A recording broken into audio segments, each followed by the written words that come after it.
Evening are a Manchester-based art rock and pop band with 3 previous albums under the belt. And this is their 4th studio album titled A Fever Dream. We're ready. This is the worst Everything Everything album with one of my favourite moments that Everything Everything have done. There's not really a song in this album that I want to come back to particularly. It's more just coming back to a moment, most memorably a moment at the end of Good Shot, Good Soldier, where it just builds and builds. I think why that last section works and it has such a big impact is just how the emotional welling of Jonathan's vocal delivery is matched with all this swelling up instrumentation as well. It's very bright, it's very ethereal, but it's melancholic in a way that matches and hangs on Jonathan's every word. How he's talking about like being struck down by... It reminded me of how the lyrics work on an older track from Arc, the song Duet, and just how in that song in particular Jonathan is wishing for some sort of apocalyptic event to happen to him. I caught the track as being demonstrative of things that I think haven't worked in past Everything Everything songs, namely Armorland, with the use of off-kilter playing vocal harmony samples and chops.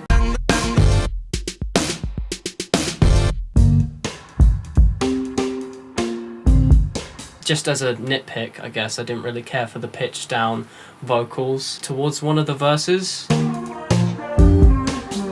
And as much as I love that it really reaches that ethereal climax, it's such like a warm instrumental bed for Jonathan to just like pine over. It's gorgeous, but it really confuses me as to why the very last moments of the track return to the initial drums and synth patches or samples or whatever. I think this track also marks as a significant point where the album gets back on track with its dance music influences. You have the track Desire and Big Game before it, which don't really play into the like punchy 4/4 sort of rhythms, and I appreciate the band giving more diversity, but I think the track Big Game, while it's more of a slow burn, it did really draw away from just how the band was implementing dance music. So I either see them using a lot of the same dance music syncopation like in Fever Dream or Can't Do, but there's also then the other side of this where you have the banger track choruses like Desire, Night of the Long Knives. One of my problems I guess find with the choruses, even though stuff does develop in this album, the verses seem to develop way more than choruses do. In a song like Big Game, in the second verse, you've got all of these faster paced synth lines. They help to build the energy of the track, and it's a place where they work a lot better in the album. But then there's songs like Put Me Together, where I just feel that the elements they're bringing aren't really coming together in a way that helps the track as a whole. It seems more like a rhythmic distraction because it's so like off-kilter and again free-flowing, where in these tracks there's such like a tight, steady sense of groove. And the rest of the instrumentation usually does like a decent enough job to stick with that and reinforce it and like make me want to dance more.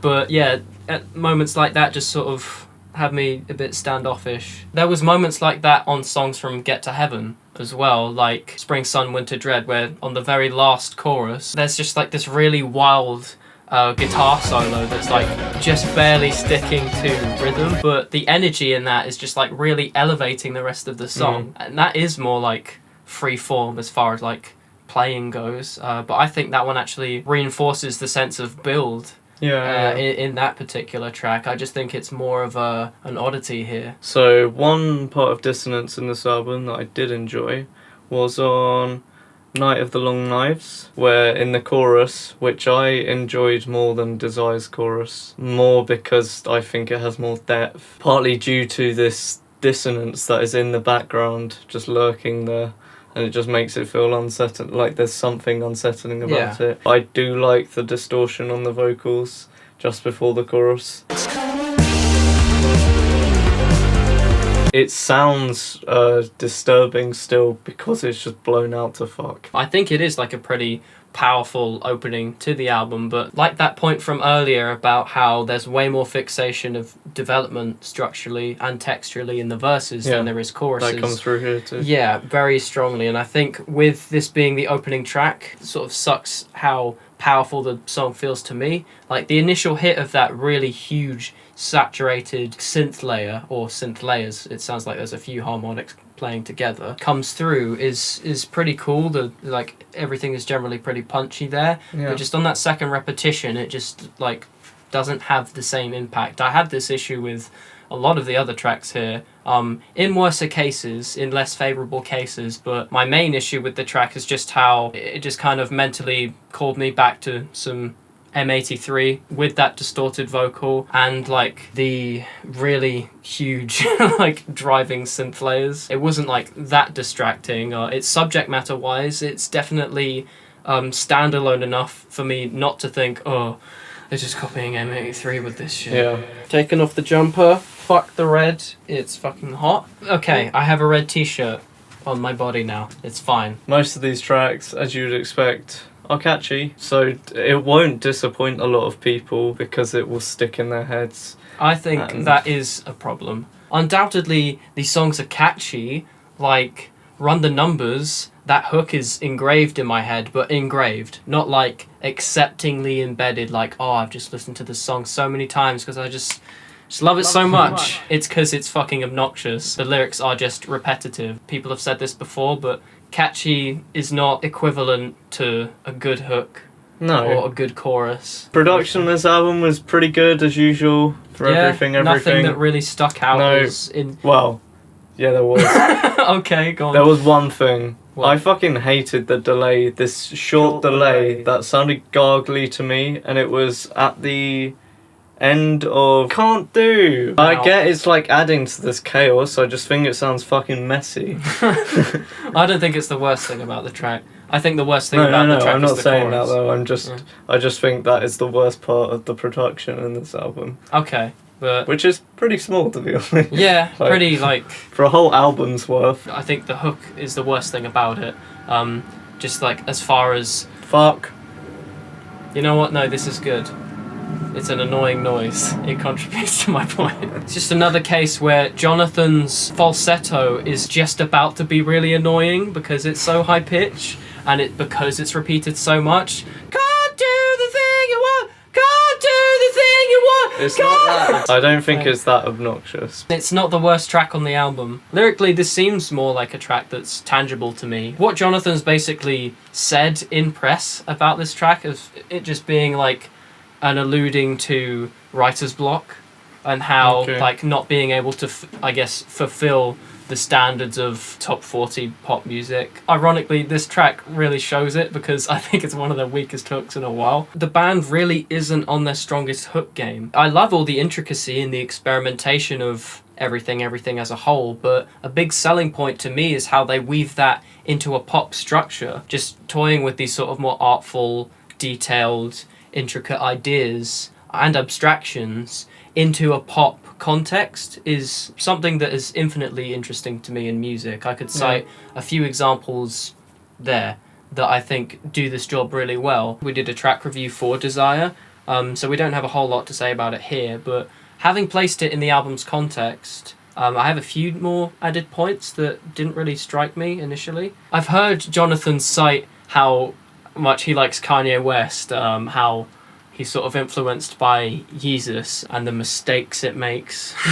Just want to quickly shout out Sakuraburst here to say that, yes, Bobby, the many mistakes that Yeezus makes, it's a flawed album.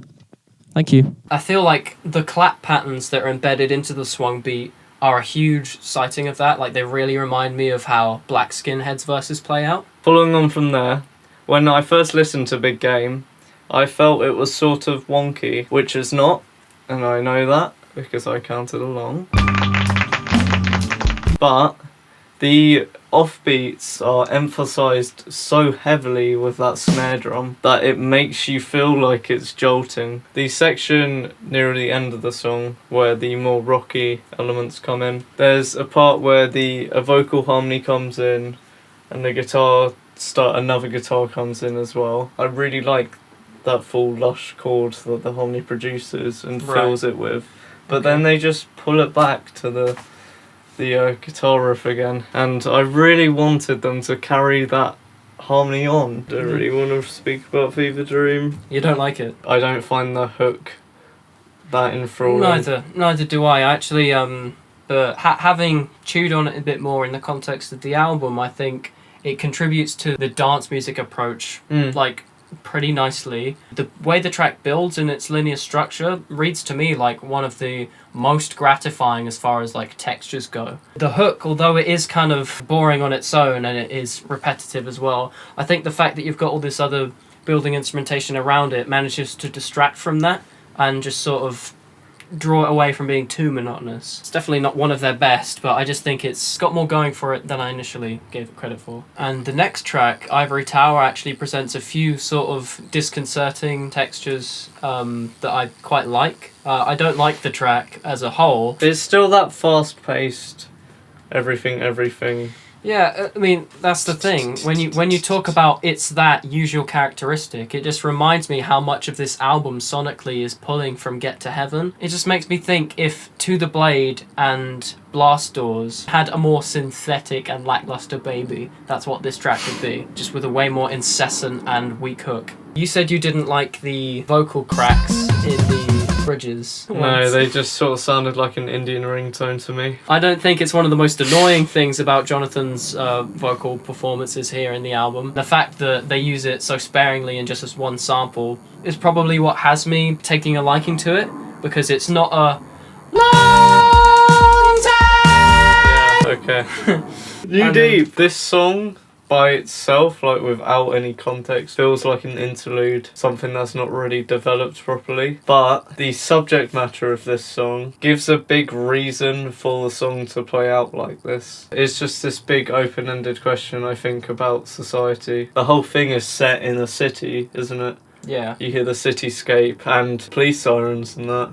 You're saying that it's like a person looking at a like sort of broken society around him, wondering, is the world going mad or am I? Yeah. I think where the track sort of sat as underwhelming to me was just, it set up the bleak tone but made way less of a commentary on it. It just did way less with the mood it established. I think the fact that it was so brief but it didn't transition into the last track of the album, White Whale, kind of disappointed me a bit.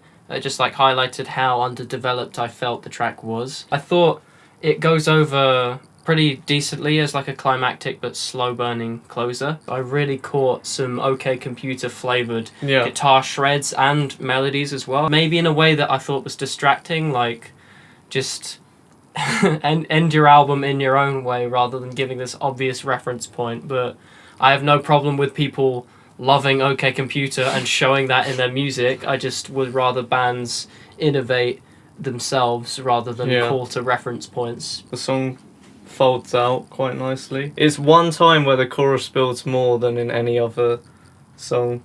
Yeah. I feel about this album. Alfie. No, that's my intro. Oh. Is that how you play it? No, that's quite funny actually. Alfie, how do you feel? It looks like you're playing the piano on your...